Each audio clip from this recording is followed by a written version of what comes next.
네, 국내 최초, 세계 최초 블록체인 전문 방송 글로벌 나우 3부, 블록체인 나우 3부 이어가도록 하겠습니다.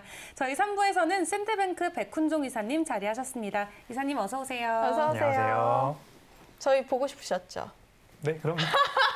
연휴 잘 보내셨나요?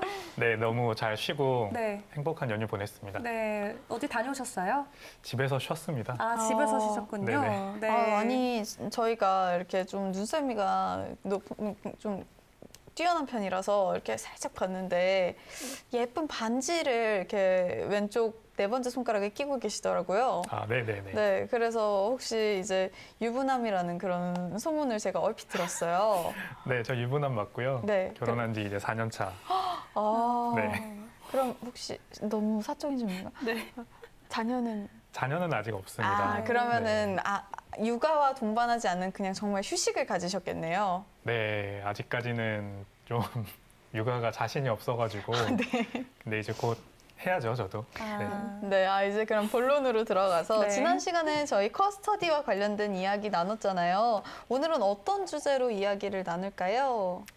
혹시 아프리카의 나이지리아라는 국가 들어보셨는지 네. 모르겠어요. 네. 그 나이지리아라는 국가가 되게 그 암호화폐와 밀접한 관련이 있다는 것도 혹시 들어보셨나요? 아니요. 종종 기사를 아세요? 통해서 접하긴 했던 것 같아요. 나이지리아가 그 아프리카에서 GDP 규모로는 1등이고요. 네. 전 세계에서는 28위 정도 되는 국가예요. 네. 그리고 그 인구 규모는 한 2억 명 정도 됩니다. 그러니까 인구 규모가 2억 명이라고요? 상당하네요. 인구가 2억 명 네. 정도 됩니다. 굉장히 그러면은 인구 수가 적은 거 아닌가요? 많은 편 우리나라보다는 대비해서는 뭐 4배 이상이니까. 네. 우리나라보다 땅도 크지만 네. 인구도 그만큼 많은 나라고 네. 네, GDP 규모도 전 세계 28위면은 뭐 네. 작은 나라는 그쵸. 아니죠. 네. 네. 네, 이런 나라에서 이제 암호화폐, 특히 비트코인, 네. 비트코인의 특정해서 말씀드리면 네. 비트코인의 그 거래량이 네. 작년 한 해 동안 무려 4억 불, 4억 불이요. 4억 불 정도 발생을 했다고 합니다. 네. 네. 그게 이제 미국 다음으로 네. 미국과 러시아 다음으로 전 세계 3위라는 통계가 나왔어요. 네. 그래가지고 도대체 나이지리아에서 왜 이렇게 비트코인 거래량이 네. 폭증을 하고 있느냐. 그러게요. 이거에 대해서 외신들의 관심이 좀 집중되고 있는 네, 상황입니다. 저도 뭐 이전에 봤던 기사 중에서 뭐 구글 트렌드에서 한때 나이지리아에서 가장 많이 비트코인을 검색했다 이런 기사를 본 적이 있거든요. 네. 이 나이지리아와 뭐 블록체인, 암호화폐 도대체 어떤 연관성이 있는 건가요? 나이지리아는 일단 그 자국 화폐가 가치 절하가 계속 진행되고 있어요. 네. 네. 반대로 말하면은 네. 인플레이션, 물가 상승률이 네. 하이퍼 인플레이션 국면에 도달한 아. 거죠. 그 하이퍼 인플레이션의 정의는 네. 조금씩 다르긴 한데 네. 매년 분기마다 네. 10% 이상, 10%에서 20% 정도의 물가 상승률이 일어나면 네. 이 국가는 하이퍼 인플레이션, 초인플레이션 국가구나라고 정의를 합니다. 그러면은 그 하이퍼 인플레이션이 왔을 때 국민들이 겪을 고통, 네. 그러니까 내가 사야 하는 음식값이나 그쵸. 식료품 가격이 네. 너무 많이 급격하게 네. 오르면 감당이 안 될 것 같네요. 그렇죠. 네. 그거에 대한 어떤 반대급부로 다른 투자 자산을 찾아 나서는 사람들이 아. 많이 늘어났다. 네. 간단하게는 이렇게 설명할 수 있을 것 같아요. 네, 또 아무래도 아프리카 국가다 보면은 저희가 좀 생각이 딱 들기에 뭔가 국제 송금도 굉장히 활발하게 일어나는 국가 중에 포함이 될 것 같다는 생각이 드는데 이 자국 화폐 좀 가치가 떨어지다 보면은 이제 또 외환 송금할 때도 굉장히 불이익을 많이 받잖아요. 네. 그런 부분도 좀 비트코인에 대한 관심도로 적용이 됐을까요? 네, 맞습니다. 네. 정확하게 짚으셨고 일단은 나이지리아 국민들 중에 상당수는 또 해외로 나가서 네. 해외에서 번 돈을 자국으로 송금하는 그런 네. 해외 이주 노동자들이 많아요. 네. 네. 근데 해외에서 본국으로 송금을 할 때 달러를 당연히 송금을 하겠죠. 네. 근데 나이지리아 정부에서 이제 원유 가격이 흔들리면서 네. 자국 화폐 가치가 하락하다 보니까 네. 이 외화의 국외 반출, 오. 외화의 외국 송금을 네. 제한을 둬버렸어요. 네. 그래서 은행에서 달러를 외국으로 보낼 때 하루에 100불밖에 못 보낸답니다. 진짜요? 그러니까 뭐 있으나 마나한 사실 그러게요. 네. 정도죠. 그러니까 외국으로 보내기가 어려우니까 네. 아예 나이지리아로 보내는 것도 사람들이 꺼리는 거예요. 이제. 그래서 다른 대안 방법을 찾기 시작했고 네. 그래서 비트코인이 부각을 받는다고 합니다. 네. 음, 그럼 네. 최근에 그 엘살바도르랑 좀 비슷한 양상을 보이는 거네요. 그렇죠. 네. 엘살바도르도 전체 국민이 600만 명인데 200만 명이 미국에서 일을 하고 있대요. 네. 그 사람들이 엘살바도르로 보내는 달러가 거의 네. 국가 GDP의 큰 부분을 차지하는 거죠. 네. 근데 그게 이제 수수료도 높고 네. 그다음에 달러의 국외 반출도 어렵다 보니까 비트코인을 사용하는 사람들이 많은 거죠. 네, 이렇게 사실 국가별로 비트코인 가격이 조금씩 차이가 있다는 거는 지난번 저희가 거래소 내용에 대해서 정리를 했을 때 이미 들어봤었던 부분이잖아요. 그리고 뭐 사실 우리가 이걸 이야기할 수 있는 부분도 아닌 게 우리나라야말로 김치 프리미엄이라는 단어가 네. 너무나도 만연하기 때문에 네. 이거는 근데 너무 당연하다고 느꼈는데 근데 그렇게 따지면 김치 프리미엄은 상대적으로 우습다? 이렇게 느껴지기도 하거든요. 나이지리아는 비트코인 지금 올해 2월달 프리미엄이 50%가 넘었다고 해요. 국내 네. 기준으로 한 20% 찍었을 때가 정말 높이 네. 치솟았었던 수치였잖아요. 네. 근데 그렇죠. 50%면은 뭐 상상이 안 되는데요. 맞아요. 예. 그만큼 결국 거래소 간 그런 그 국가별로 비트코인 가격에 프리미엄 발생하는 이유는 네. 그 각 나라별로 비트코인을 내가 살 수 있는 네. 네. 법정화폐 그것의 자유로운 입반출이 얼마나 제한되어 있냐에 달려 있어요. 우리나라도 외환 거래 시장은 네. 굉장히 제한이 많이 있는 시장이거든요. 네. 네. 그래서 달러를 외국으로 송금할 때 한국은행이 여러 가지를 신고해야 되고 네. 반대로 외국에 있는 사람이 한국에 투자를 할 때도 굉장히 그 외환 당국에 많은 제재를 받습니다. 네. 그 나이지리아는 그것보다 훨씬 심한 거죠. 그래서 아까 아. 말씀드렸듯이 달러를 가지고 들어가고 나오기가 네. 어렵다 보니까 그 자국 경제 내에서만 비트코인의 수요가 폭발을 하고 네. 그러다 보니까 프리미엄이 높이 뛰는데 네. 그렇다 그래서 그 일종의 프리미엄을 먹기 위한 해외 자본이 유입이 되면 바로 프리미엄이 가라앉을 텐데 네. 네. 그 길이 막혀 있다 보니까 프리미엄이 더 극대화되고 아. 그런 결과입니다. 그럼 나이지리아를 통한 어떤 프리미엄 환치기는 불가능하지만 사실 좀 몇 달 전 생각해 보면 국내에서 그런 김치 프리미엄을 이렇게 악용했다고 해야 될까요? 좀 사용해가지고 좀 환치기를 한 중국인 분들도 계셨고 계속 저희가 오늘 중국 얘기를 많이 하게 되는데 좀 해외 국가에서는 우리나라의 어떤 그 프리미엄을 이용한 사례들이 좀 존재했잖아요. 우리나라에서는 그런 보호 조치가 이루어지지 않는 건가요? 우리나라에서도 그 중국 뭐 대림이 유명하죠. 네. 환전소가 많기로. 네. 그쪽에 계신 중국 그 환전 상인들이 그런 환치기를 이용해가지고 많은 네. 프리미엄을 뭐라고 해야 될까요? 네. 프리미엄을 가져갔다라고 네. 하는 것을 알고 네. 많은 제재를 가한 걸로 알고 있어요. 네. 저도 방금 환치기라는 단어를 네. 쓰셔가지고 순간 호들짝 놀랐는데. 네. 네. 그러면은 좀 궁금한 게 이게 아무래도 그런 프리미엄이 붙는 이유가 뭐 자국 통화의 어떤 가치에도 영향이 있지만 사실 저희 시장에서는 뭐 Fear and Greed 인덱스도 자주 살펴보잖아요. 어떤 그 코인 시장에 대한 어떤 투기심에 따라서도 프리미엄의 수치가 크게 좀 파동을 치는 것 같아요. 네. 그런 부분도 좀 직결적으로 연결이 있을까요?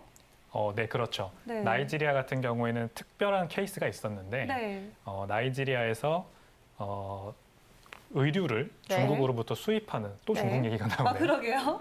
중국으로부터 의류를 네. 수입하는 수입상들이 산업이 굉장히 크다고 해요.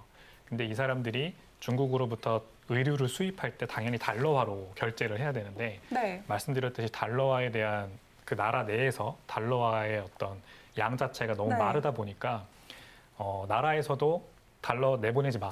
그러니까 수입상들이 더 이상 자기가 그 중국에 있는 그 거래처한테 대금을 납부할 방법이 없어진 거죠. 네. 그러니까 다른 방법을 찾았고 그게 네. 비트코인인데 네. 비트코인도 살려고 하다 보니까 이거 도저히 달러로는 사기가 어려운 거예요. 그래가지고 수요가 폭증을 했고 여러 가지 방법을 찾다 보니까 자국 내에서만 비트코인 가격이 막 네. 올라가는 그런 상황이 발생을 한 겁니다. 네, 저희 그렇다면 뭐 지난 분기별로 이 비트코인의 국가별로 이 비트코인의 좀 통화량을 한번 살펴보면 좋을 것 같은데 저희가 좀 사전에 준비한 자료가 준비되어 있거든요. 보면서 한번 이야기를 해보면 좋을 것 같습니다. 이게 현재 어떤 지표죠? 이 직전 두 분기 네, 아프리카 국가들의 네. 직전 두 월 아니면 두 분기인 것 같은데 네. 그 비트코인 거래량이에요. 네, 네. 나이지리아가 월등히 높은 수치를 보여주고 있네요.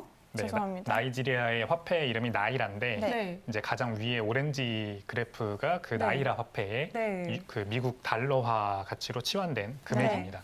40 밀리언이면 4천만 달러죠. 아, 네, 뭐 네. 다른 암호화폐 국가들에 비해서 현저하게 높은 수준을 띄고 있는데 또 뭐 가상화폐 전반적인 거래량도 한번 살펴보면 좋을 것 같아요. 네.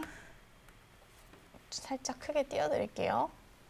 네, 이 참고 자료에서 저희가 또 어떤 부분 짚어보면 좋을까요? 나이지리아 52.32%. 네, 보시다시피 나이지리아의 비트코인 가격이 다른 국가들이 한 5만 6천 불, 4천 불인 선에 네, 비해서 프리미엄 혼자 차트네요. 네. 네, 혼자 8만 불을 기록을 한 겁니다. 네. 52.32%의 프리미엄 붙어 있었죠. 그럼 이게 네. 아프리카 국가 간에서도 그럼 비트코인 그러면 결제가 안 되는 건가요? 딱 막혀 있는 건가요? 네, 아프리카 대륙 내에서도 네. 국가별로 다 정책이 다르기 때문에 나이지리아만 유독 저렇게 수요가 폭증하고 네. 그 나이지리아 안에서 비트코인 가격이 폭등을 했던 거죠. 네. 네, 그럼 저희가 다시 돌아와서 그만큼 거래가 늘어난 이유도 있을 것 같은데요. 그 나이지리아 그 정부가 올해 2월 달에 네. 암호화폐 거래를 금지했어요. 네. 아. 그래서 모든 은행들이 암호화폐 거래를 하는 계좌, 그 고객들의 계좌를 네. 폐쇄시키도록 명령을 했습니다. 올해 네. 2월에요. 네, 올해 2월에. 네. 그래서 나이지리아 중앙은행이 굉장히 강력한 드라이브를 암호화폐 제재 조치를 걸었고 네. 그거에 대한 어떤 반대급부, 풍선 효과라고 볼 수 있을 것 같아요. 아. 그리고 아까 말씀드렸던 나이지리아에서 수입업을 영위하시는 분들이 결제를 할 수가 없는 상황, 네. 달러를 쓰지를 못하니까. 네. 그래서 비트코인에 대한 수요가 폭증을 했고 네. 마지막으로 그 반정부 시위가 약간 있었어요. 아. 근데 그 반정부 시위, 그 나이지리아에서는 그 굉장히 강경하게 시위대를 진압하는 어떤 네. 경찰 특공대가 있다고 합니다. 네. 아, 네. SARS라고 SARS라고 하는 조직인데 네. 이 조직을 규탄하는 시위가 열렸어요. 네. 되게 장기간 열리고 있는데 이 시위를 이제 국제사회에서 지원을 하는 거죠. 음. 근데 아까 말씀드렸듯이 은행 계좌를 다 폐쇄했다고 말씀드렸잖아요. 네네. 그래서 암호화폐로 지원을 한 겁니다, 이 사람들이. 아. 그래서 트위터의 잭 돌시 트위터 CEO 네. 아시죠? 네. 네. 이분도 트위터에다가 이 사르스 운동을 지지하면서 비트코인으로 네. 그 후원을 했거든요. 네. 네. 그래가지고 뭐 10억 원 정도의 돈이 모였다 이렇게 알고 있어요. 네. 네. 오히려 이게 되게 웃긴 게 금지를 하면서 사람들이 비트코인이나 이런 가상화폐를 더 찾아버린 그런 아이러니가 찾아온 게 아닐까 싶은데 네. 어떻게 본다면은 이게 진짜 말씀을 하신 대로 정치적인 이슈들이 진짜 많이 섞여 있는 것 같습니다. 이 부분에서 어떻게 보시나요? 네, 뭐 당연히 모든 나라에는 정치적 이슈가 있죠. 하지만 나이지리아 같은 나라가 올해 초에 비트코인 및 암호화폐 거래를 금지시킨 거는 좀 네. 패착이었다고 봅니다. 네. 그 지금 우리나라도 미국 한때는 미국에 이어서 세계 2위, 3위의 거래량을 거의 기록하던 국가였는데 그렇죠. 지금은 많이 내려왔잖아요. 네네. 네. 나이지리아도 지금 비트코인 거래량이 이렇게 세계 2위, 3위까지 올라왔는데 네. 지금같이 정부의 강경적인 제한 조치가 이어진다면 네. 결국에는 그 나라도 이제 선진 블록체인 기술 면에서 네. 도태되고 네. 네, 안타까운 결과를 초래하지 않을까 네. 그런 걱정이 됩니다. 네, 뭐 지난 2월부터 나이지리아 정부가 비트코인을 향한 뭐 강력한 좀 규제안을 내놓고 있다고 하셨는데 사실 또 지난 한두 개월 전만 해도 제가 이런 기사를 봤었어요. 나이지리아 뭐 사립학교에서 학비를 비트코인으로 받겠다. 뭐 나이지리아에 있는 특급 호텔에서 뭐 숙박비를 비트코인으로 받겠다. 이런 식으로 좀 민간 기업이나 좀 사회에서는 아직까지 비트코인을 선호하는 모습들이 계속 비춰지고 있거든요. 그럼 이런 부분은 뭐 합법적으로 진행되는 걸까요? 합법적이 아닐 겁니다. 아마 민간 기업들 입장에서는 비트코인으로 그 대신 서비스 요금을 받았을 네. 때 얻어가는 수익이 크기 때문에 네. 가치가 크기 때문에 그렇게 시도를 하는 것이고 네. 중앙은행이 나이지리아 중앙은행이 사실 2월 달에 암호화폐 금지 제재 조치를 발표한 이후로 3월 달에 네. 살짝 한 발짝 물러나는 모습을 보이긴 했어요. 네. 그래서 그 빈틈을 비집고 들어가서 지금 그런 네. 민간 기업들이 나오는 것 같습니다. 네. 네. 하지만 이제 전체적인 기조는 네. 어떻게 될지는 또 두고 봐야겠죠. 네, 사실 이런 정부가 적극적으로 나서서 암호화폐를 통제하고 있는 상황이 뭐 나이지리아만의 문제가 아니잖아요. 네. 이런 비슷한 사례들이 각국에서 또 일어나고 있다고요. 특히 이제 베네수엘라 같은 나라가 대표적이죠. 네. 베네수엘라는 제가 재미있는 사진을 본 적이 있는데 네. 네. 베네수엘라 화폐 볼리바라고 하죠. 네네. 볼리바를 이렇게 많이 술에 쌓아놓고 네. 그 옆에 두루마리 휴지를 하나 이렇게 놔뒀어요. 네. 그게 똑같은 가격이라고 네. 하더라고요. 네. 그러니까 휴지보다 화폐를 써서 뭔가 일처리를. 뒤처리를 하는 게 더 낫다. 네. 네. 그런 이제 나라가 됐어요. 네. 그리고 페트로라고 하는 거 들어보셨을 거예요. 네. 베네수엘라 석유 기반의, 자체. 네. 맞아요. 베네수엘라는 원유가 생산되는 국가니까 이제 그 원유 가격과 1대1로 연동된 암호화폐를 페트로라고 부르고 발행을 했었죠. 네. 근데 결국에는 원유가 미국도 이제는 셰일 오일이 나와가지고 원유 그 생산량 자체가 풍부해지다 보니까 네. 거기에서 그 베네수엘라 정부의 경제가 어려워진 건데 네네네. 원유 가격에 1대1로 연동한 암호화폐가 발행됐다고 해서 네. 그거에 대한 수요가 폭증하리라 기대한 것이 잘못이었죠. 게다가 이제 도널드 트럼프 대통령이 이거는 그냥 그 마두로 네. 정권의 어떤 개인 사금고를 채우기 위한 목적으로 발행된 거다 하면서 제재를 했거든요. 네. 그러면서 이제 페트로도 결국 망하게 됐습니다. 네. 근데 사실 베네수엘라가 진짜 제가 어릴 때까지만 해도 굉장히 잘 사는 나라 중에 하나였고 우스갯소리로 베네수엘라에 가면 밭을 캐는 이런 여자분들마저도 연예인 같이 생겼다 이런 이야기가 있었잖아요. 모르시나요? 몰라요. 베네수엘라가 원래 외모 네. 남녀 불문하게 그 외모로 굉장히 각광을 받던 그런 정말요? 나라였어요. 네네네. 네. 근데 제가 이 베네수엘라의 이런 인플레이션이 어떻게 찾아오게 됐나를 좀 찾아봤더니 너무 석유에 의존을 하면서 뭐라 하죠? 그 국가 에서 지원을 해주는 그런 네. 게 너무 많았던 거예요. 아. 시민들한테. 네. 그러다 보니까 시민들이 이제 국가에 의존을 하는 그런 그 삶을 사는 것에 너무 익숙해지고 그러다가 이제 미국에서 석유에 관해서 이제 끊다 보니까 네. 100% 의존을 했던 그 석유 사업이 무너지면서 거기에 경제 체계가 그 기반이 다져져 있었던 게 그러게요. 석유밖에 없으니까요. 네. 그렇게 되면서 모든 게 다 무너지고 인플레이션이 도래가 됐다고 하더라고요. 이런 부분에 대해서 너무 한쪽으로 편향된 그런 사업을 했던 그리고 그 경제적으로 지원을 했던 이런 베네수엘라의 정책에 대해서는 개인적으로 어떻게 생각하세요? 굉장히 잘 설명을 해주셨고요. 네. 베네수엘라의 원유 석유 산업 정책은 이제 민영 기업을 공기업화한 것부터 시작을 해요. 네. 그래서 석유가 황금 알을 낳는 거위다. 네네. 이거를 국가에서 직접 관리하고 국가가 직접 돈을 벌면 되지 않겠느냐라는 네. 아이디어였죠.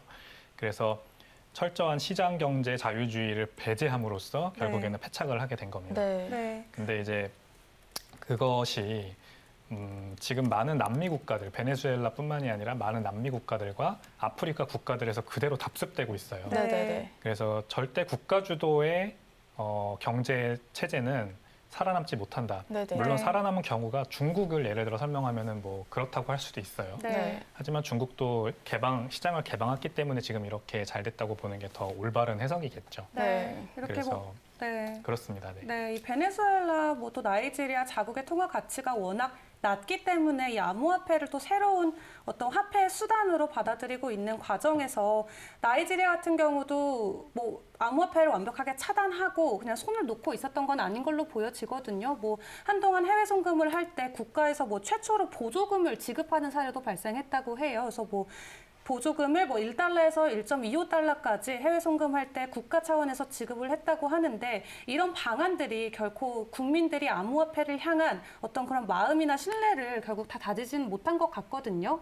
이런 사례 외에도 또 국가가 나서서 어떤 암호화폐를 막기 위해서 어떤 좀 노력들을 했다고 보십니까?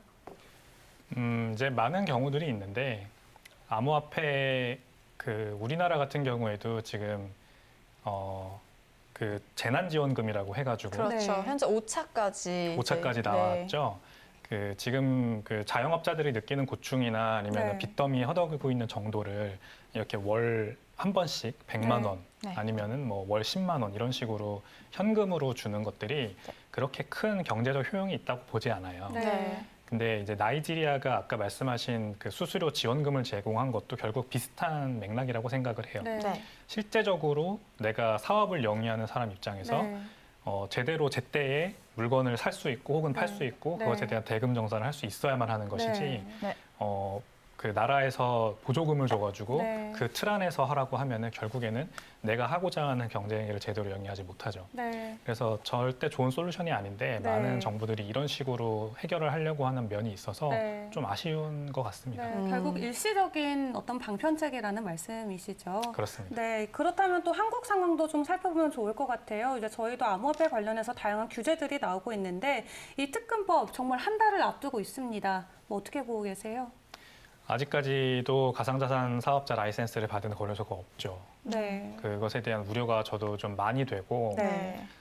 거래소 관계자들도 지금 뭐 그냥 사실 같은 답변으로 일관하고 있어서 도대체 어떻게 대응이 되고 있는 건지 잘 모르겠어요. 네. 그래서 정말 안개 속을 걷는 느낌이고 네. 뭐 4대 거래소는 받을 수 있지 않을까라는 그냥 막연한 희망과 네. 또 그러면 나머지 거래소들은 어떻게 되는 거냐 하는 네.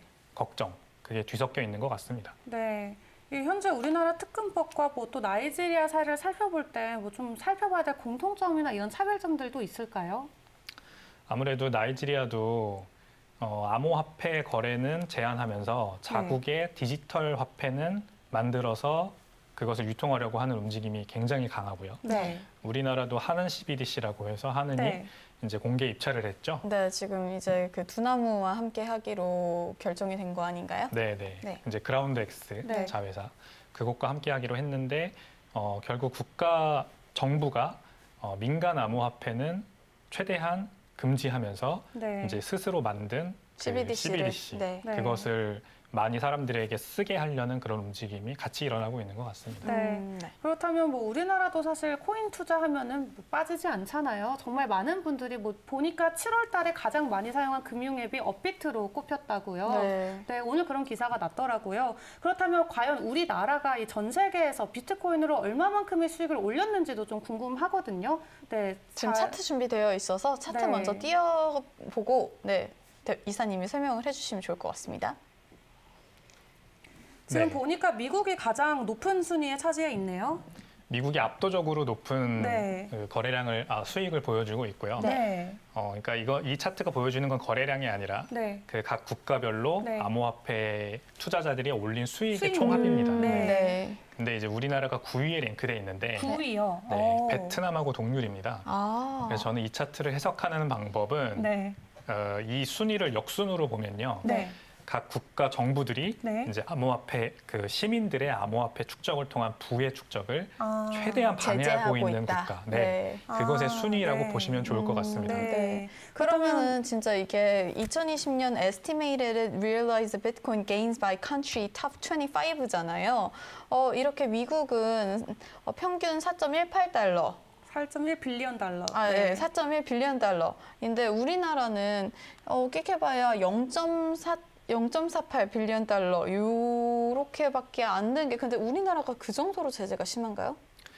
우리나라는 일단 그 거래소 인가조차도 아직 안 돼 있는 네. 상황이죠. 네. 미국이랑 비교를 하면은 네, 미국은 코인베이스는 상장까지 되어 있는데 맞습니다. 네. 코인베이스라는 걸출한 기업이 존재하고 제미나이, 네. 뭐 서클, 네. 블록파이, 뭐 우리가 이름만 대면 알만한 그런 유명한 핀테크 스타트업들이 암호화폐 업계에서 활동을 하고 있죠. 네. 달러를 이용해서 비트코인을 구매하는 게 점점 더 쉬워지고 있어요. 네. 네. 최근에 발매된 스트라이크 앱 같은 경우에도 네. 수수료가 0입니다. 네. 비트코인에 그냥 내가 달러 계좌만 연동하면 바로 사거나 팔 수 있어요. 네. 네. 우리나라는 근데 요원하죠. 네, 4대 아. 거래소만 이용해야 하는 네, 상황이고 네. 그러다 보니까 이런 차이가 나는 것 같습니다. 사실 중국은 아예 채굴까지 법적으로 금지한 상황에서 아직까지 세계 2위를 달리고 있다는 것도 참 흥미로운 것 맞아요. 같은데 저희 나라도 채굴 쪽으로 투자하시는 좀 나이대가 있으신 투자자분들 꽤 많이 계시거든요. 우리나라가 앞으로 특근법이 통과가 되고 트래블을 뭐 과세가 시작이 되면은 이 암호화폐를 통한 수익률이 지금보다는 보다 좀 상향될 거라고 예상하실까요? 특근법 개정안이 이제 시작이고 네. 그것을 통해서 업권법, 네. 뭐 업계진흥법 네. 이런 쪽으로 법제화가 좀 시장 친화적인 방향으로, 산업 친화적인 방향으로 나오면 네. 우리나라도 다시 예전의 영광을 찾는 것도 아. 무리는 아니라고 생각을 해요. 네. 사실 또 일각에서는 이렇게 탈중앙화된 가상화폐가 정부의 탄압을 막아주는 이런 상징적인 의미로도 해석이 된다라는 해석이 또 있습니다. 2부에서 박수영 교수님과 저희가 전화 연결을 해가지고 네. 이야기를 나눴던 것도 탈중앙화가 되었기 때문에 사용한다라고 볼 수도 있다고 이야기를 하셨거든요. 이 부분에 대해서는 어떻게 생각하시나요? 우리나라 같은 경우에는 이제 이거에 대해서 피부로 느끼는 게 좀 적겠죠. 네. 근데 아까 나왔던 나이지리아 같은 국가들, 특히 이제 authoritarian government라고 해서 네. 독재 정권의 네. 어떤 환경에서 사는 국민들은 그것으로부터 벗어난 어떤 통화가 반드시 필요할 거예요. 네. 네. 왜냐하면은 나이지리아도20% 뭐 10%, 20% 된다고 말씀드렸듯이 네. 내가 이거는 선택권이 있는 게 아니잖아요. 네네. 네. 앉은 자리에서 내 부가 삭감되는 거를 매 분기 겪고 있는 겁니다. 그렇죠. 비트코인을 들고 싶겠죠, 당연히. 네. 그냥 가지고 있으면 가격이 올라간다는 믿음이 그렇죠. 있으니까요. 네. 네, 저희 뭐 CBDC 관련해서는 또 너무 다뤄야 될 부분이 방대하기 때문에 저희 백훈정 이사님 4부에도 이어서 모셔서 이야기 들어보도록 하겠고요. 저희 3부에서는 이 베네수엘라 또 나이지리아 관련된 이슈들 살펴봤습니다. 네, 그럼 저희는 잠깐의 쉬는 시간을 가지고 백훈종 이사님과 CBDC에 대해서 면밀히 살펴보는 시간 가질 건데요. 그 전에 저희 뭐 한다고요? 투자고지 하죠. 네. 네. 참고로 본방송에서 제공한 정보는 투자 판단의 참고 자료일 뿐이며 가상자산의 가치 또는 상승 하락을 보장하지 않습니다. 투자는 개인의 몫입니다. 네, 그럼 저희는 잠깐 쉬는 시간 가진 후에 10분 뒤에 찾아뵙도록 하겠습니다. 이따 뵐게요.